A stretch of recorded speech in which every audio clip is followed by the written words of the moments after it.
Hi friends, இன்றைக்கி நம்ம பார்க்க போகிறது என்னோட கைலாஷ் யாத்திரை வீடியோவோட பார்ட் 2. இதுக்கு முந்தின வீடியோவில் நம்ம எப்படி லக்னோவிலேருந்து நேபாள்கஞ்ச், சிமிகோட், ஹில்சா வழியாக இந்த புராங் அப்படிங்கிற டவுனுக்கு வந்திருக்கோம் அப்படிங்கிறத காமிச்சிருந்தேன். புராங் திபெத்தில் இருக்கிற ஒரு அழகான நகரம். இது பெரும்பாலும் சீன இராணுவத்தோட கட்டுப்பாட்டில் தான் இருக்குது. இந்த டவுன் கடல் மட்டத்திலேருந்து 3900 மீட்டர்ஸ் உயரத்தில் இருக்கிறதுனால இங்கே மூச்சு விடுறதில், வேகமாக நடக்கிறதுல கொஞ்சம் கஷ்டம் இருக்கிறத நம்மளால் ஃபீல் பண்ண முடியும்.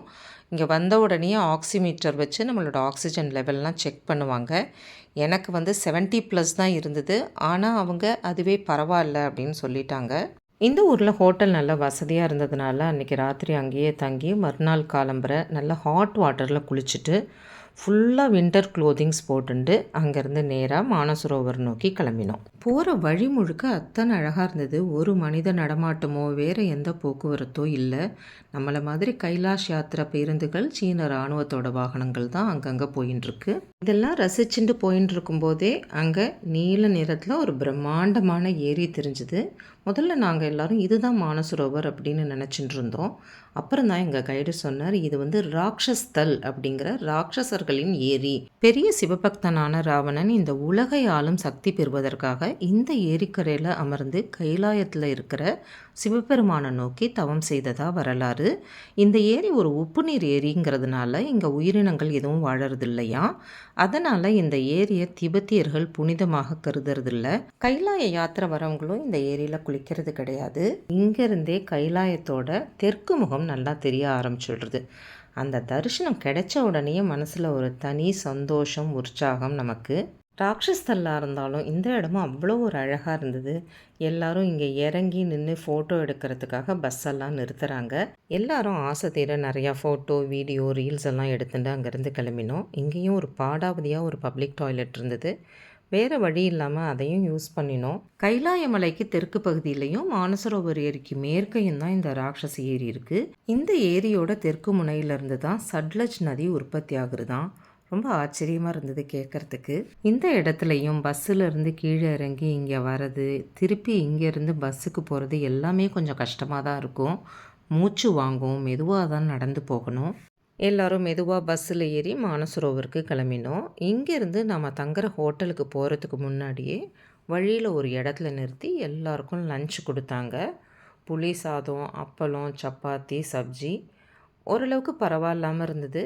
இங்கெல்லாம் நாம் எதிர்பார்க்குற மாதிரி ரொம்ப டேஸ்டியான ஃபுட்டெல்லாம் கிடைக்கிறது கஷ்டம். நம்ம கொஞ்சம் நாக்கை கட்டுப்படுத்தி தான் ஆகணும். லஞ்சை முடித்த உடனே இந்த பஸ்ஸில் உட்காந்தபடியே இந்த மானசரோவர் ஏரியை பரிக்கிரமா பண்ண போகிறோம்.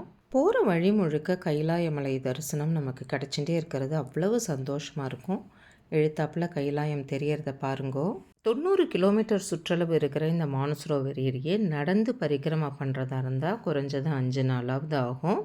ஆனால் அது ரொம்ப கஷ்டங்கிறதுனால நம்ம பஸ்ஸிலேயே பரிக்கிரமா பண்ணிட போகிறோம். பரிக்கிரமா போகிற வழியில் ரோடெல்லாம் ரொம்ப கரடுமுரடாக சுமாராக தான் இருந்தது. இது ஒரு சைனீஸ் டவுனுக்குள்ளே போகிற மாதிரி ஆர்ச்செல்லாம் இருக்குது பாருங்கோ. இந்த மானசரோவர் ஏரி இந்துக்களுக்கு மட்டும் இல்லை, புத்திஸ்ட்டு, ஜெயின்ஸ் எல்லாருக்குமே இது ஒரு பெரிய புண்ணிய பூமி தான். பகவான் பிரம்மா தன்னோட வாகனமான அன்னப்பறவை வசிக்கிறதுக்காக ஒரு அழகான ஏரியை உருவாக்கணும்னு மனசில் நினச்ச போது உருவான ஏரியா இது. அதனால தான் மானசரோவருங்கிற பேர் வந்திருக்கு. இது தப்பில் கைலாய தரிசனம் பாருங்கோ. ராமாயண காலத்தில் விஸ்வாமித்திரர் ராமருக்கும் லக்ஷ்மணருக்கும் கைலாய மலை பற்றியும் மானசரோவர் பற்றியும் விவரிக்கும் போது இந்த நிகழ்வை சொன்னதாக வால்மீகி தன்னோட ராமாயணத்தில் குறிப்பிட்டிருக்கார். இங்கெல்லாம் ரோடு பாருங்கோ இன்னும் ரொம்பவே மோசமாக இருக்குது. கச்சா ரோடாக தான் இருக்குது. எழுத்தாப்புல ப்ளூ கலரில் தெரியறதெல்லாம் மானசரோவர்லே. இந்த மானசரோவர் ஏரி பார்வதி தேவியோட ஸ்வரூபம், கைலாயம் சிவனோட ஸ்வரூபங்கிறதுனால மானசரோவர் ஏரியிலேருந்து கைலாய தரிசனம் பண்ணும்போது அது சிவசக்தி ஐக்கிய ரூபத்தை தரிசனம் பண்ணுறதா ஐதீகம். இந்த பஸ்ஸோட விண்டோஸ்லாம் ரொம்ப டர்ட்டியாக இருக்கிறதுனால சைடில் இருந்து ஃபோட்டோ, வீடியோலாம் எடுத்தால் க்ளீனாகவே இல்லை. இந்த பகுதியில் மழை அதிகமாக பெஞ்சு மானசரோவர் ஏரியிலையும் நிறையா தண்ணி வரும்போது இங்கே ஓவர்ஃப்ளோ ஆகிற வாட்டர் ராட்சஸ்தல் ஏரியில் போய் சேர்ந்துடுமா. இந்த 2 பிரம்மாண்டமான ஏரிகளோட தண்ணியிலேருந்து உற்பத்தி ஆகிற நதிகள் தான் இண்டஸ், சட்லஜ், கர்னாலி. இந்த கர்னாலி ரிவரை தான் நம்ம ஹில்சாவுக்கு வரும்போது ஹெலிகாப்டரில் இருந்து பார்த்துருப்போம். என்னடா இது, இவ போகிற வழி முழுக்க ரோடையே காமிச்சுட்டுருக்காளே அப்படின்னு நினச்சிக்காதீங்கோ. கிட்டத்தட்ட 90 கிலோமீட்டர் 2.5 மணி நேரம் பரிக்கிரமா. அதை நான் உங்களுக்கு அட்லீஸ்ட் 2.5 நிமிஷமாவது காமிக்க வேண்டாமா? இதை பாருங்கோ, கைலாய ரூபத்தில் சிவபெருமானும் மானசரோவர் ரூபத்தில் சக்தியுமா சிவசக்தி ஐக்கிய ரூப தரிசனம் கிடச்சிருக்கு. மானசரோவர் ஏரி பெரிய சர்க்குலர் ஷேப்பில் சூரியன் வடிவத்திலையும் பக்கத்தில் இருக்கிற ராட்சஸ்தல் பிறைச்சந்திரன் வடிவத்திலையும் இருக்குமா. இங்கே நம்ம விருப்பப்பட்ட இடத்துலலாம் வண்டியை நிறுத்தி ஏரிக்குள்ளெல்லாம் போக முடியாது. திபெத் மக்கள் இந்த ஏரியை ரொம்ப புனிதமான ஏரி அப்படின்னு பாதுகாத்து வச்சிட்ருக்காங்க. ஆனால் நம்ம மக்கள் அங்கே போய் குளிக்கிறோம் அப்படின்னு பழைய துணியெல்லாம் அவுத்து போட்டு அந்த இடத்தையே ஊழல் பண்ணிட்டு வரதுனால இப்போல்லாம் சீன அரசு ஒரு குறிப்பிட்ட இடத்துல தான் மக்கள் வந்து உள்ளே போகலாம் அப்படின்னு அனுமதிச்சிருக்காங்க. இந்த ஏரியில் குளிக்கிறதுக்கும் அனுமதி கிடையாது. ஆனால் அனுமதிச்சிருந்தா கூட இந்த நடுக்கிற குளிரில் இந்த ஐஸ் வாட்டரில் நான்லாம் குளிச்சிருப்பேனாங்கிறது சந்தேகம்தான். ஆனால் 2015க்கு முன்னாடி போனவங்க எல்லாருமே இந்த மானசரோவர் ஏரியில் குளிச்சிருக்காங்க. என்னாலலாம் நினச்சி கூட பார்க்க முடியலை. இந்த வீடியோ எடுக்கிறதே எனக்கு அவ்வளவு கஷ்டமாக இருந்தது. நம்ப மாட்டீங்க, இந்த பஸ்ஸுலேருந்து இறங்கி இந்த ஏரி கிட்டக்க போகிறதுக்கே அவ்வளவு கஷ்டமாக இருந்தது.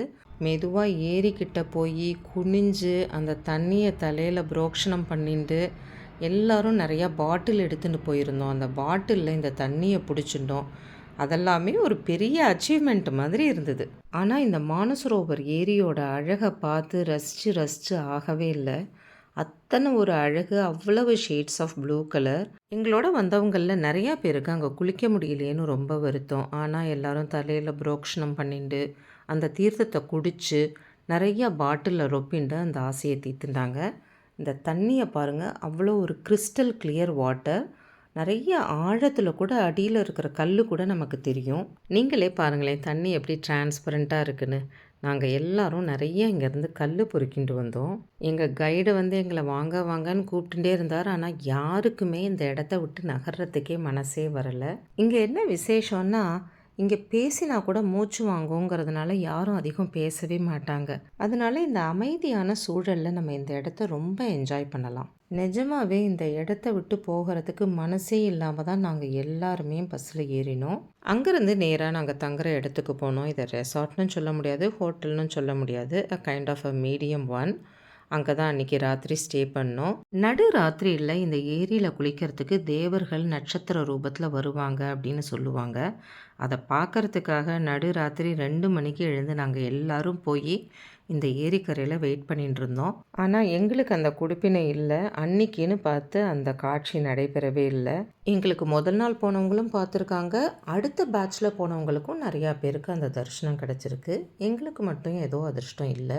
கொஞ்சம் வருத்தமாக தான் இருந்தது. மறுநாள் காலம்பரை மானசரோவர் கரைக்கு போய் உட்காந்து கொஞ்சம் நேரம் மெடிடேட் பண்ணிட்டு வந்தோம்.